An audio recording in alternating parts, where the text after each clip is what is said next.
For some of you who are avoiding gluten, it may be a bit of a challenge and you're just not fully there yet with just completely avoiding gluten. Um, some of you have probably heard of the enzyme DPP4. It's an ingredient that is in some digestive enzymes to help with digesting gluten. And it looks like capital D, capital P dash IV. Um, I don't offer it to every single client because it can be used as a clutch, and the end goal is really to just avoid gluten. Um, so, like when I started going gluten free, I had learned about this enzyme early on, and I was using it, and it can help with reducing the reactions, the level or severity of reactions to gluten.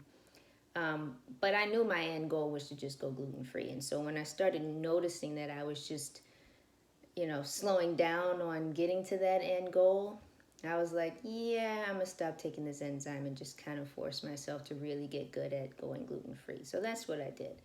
Um, but sometimes people really have a hard time not eating gluten.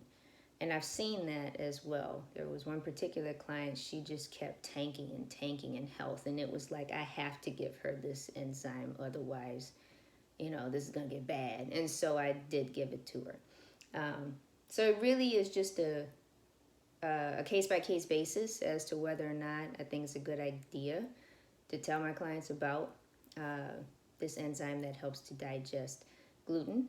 And I also want to leave that in your hands as something to think about for those of you who are watching this video.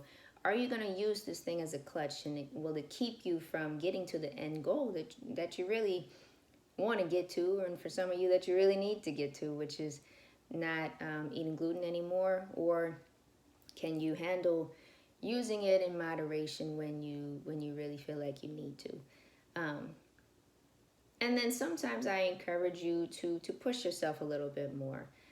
So there was, I was on the Facebook page for doctors, and there was somebody who asked about one of their clients who's going to Japan, and he wants to eat whatever he wants. He doesn't want to avoid anything, including gluten.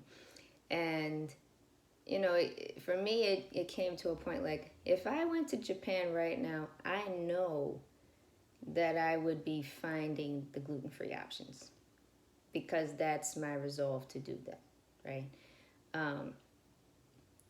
I can push myself in that way, and I know how to still enjoy some good Japanese food, despite that I'm probably not eating gluten.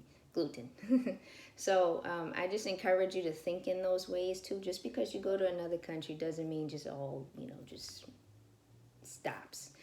You can find ways if you're looking for them.